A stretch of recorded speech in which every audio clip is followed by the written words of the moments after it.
اسم کسے کہتے ہیں؟ اسم عربی زبان کا لفظ ہے جس کے معنی نام کے ہیں۔ انگریزی میں اس کو ناؤن کہتے ہیں۔ کسی شخص، مقام اور شے کے نام کو اسم کہتے ہیں۔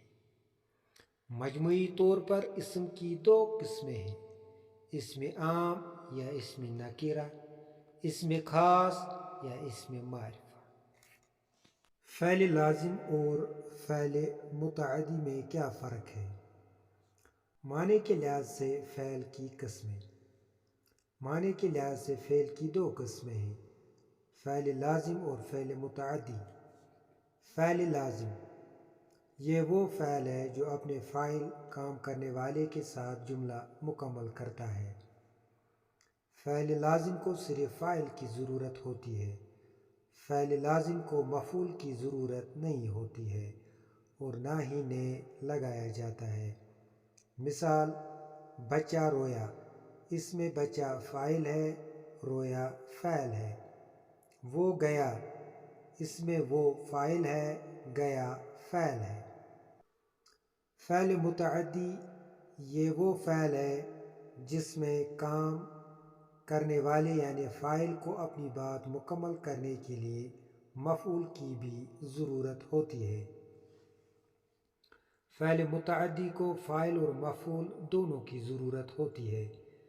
فعل متعدی کی پہچان یہ ہے کہ فاعل کے ساتھ نے کی علامت ہوتی ہے۔ مثال: رحیم بازار گیا تھا، اس میں رحیم فاعل، بازار مفعول، گیا فعل ہے۔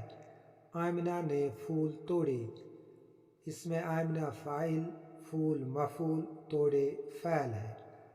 مختصراً ہم یہ کہہ سکتے ہیں کہ فعل متعدی میں فعل، فاعل اور مفعول کی ضرورت ہوتی ہے اور اس میں نے کی علامت موجود ہوتی ہے۔ سوال نمبر 3، صفت کی کتنی قسمیں ہیں؟ جواب: صفت کی 5 قسمیں ہیں: صفت ذاتی، صفت نسبتی، صفت عددی، صفت مقداری اور صفت ضمیری۔ سوال نمبر 4، ماضی استمراری کی تعریف بتائیے۔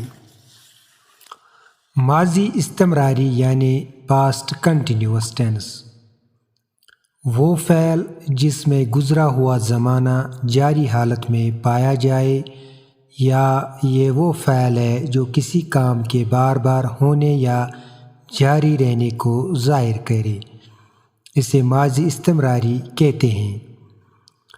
یا ہم یوں کہہ سکتے ہیں کہ جب ماضی میں کسی کام کے جاری رہنے کا اشارہ ملے تو ایسی صورت کو ماضی استمراری کہتے ہیں۔ ماضی مطلق کے آگے رہا تھا، رہے تھے، رہی تھی لگانے سے ماضی استمراری بن جاتا ہے، جیسے جب میں آیا تو وہ کھانا کھا رہا تھا، کار بڑی تیزی سے جا رہی تھی۔ یا تیسری مثال: لڑکے میدان میں فٹ بال کھیل رہے تھے۔ سوال نمبر 5، علامت فاعل اور علامت مفعول کی ایک ایک مثال لکھیے۔ علامت فاعل نے اور علامت مفعول کو کی ایک ایک مثال: شبیر نے کام کیا، یا ماں نے بیٹے کو آواز دی۔ مفعول کو کی مثال: استاد نے شاگرد کو نصیحت کی، یا بلی نے چوہے کو پکڑا۔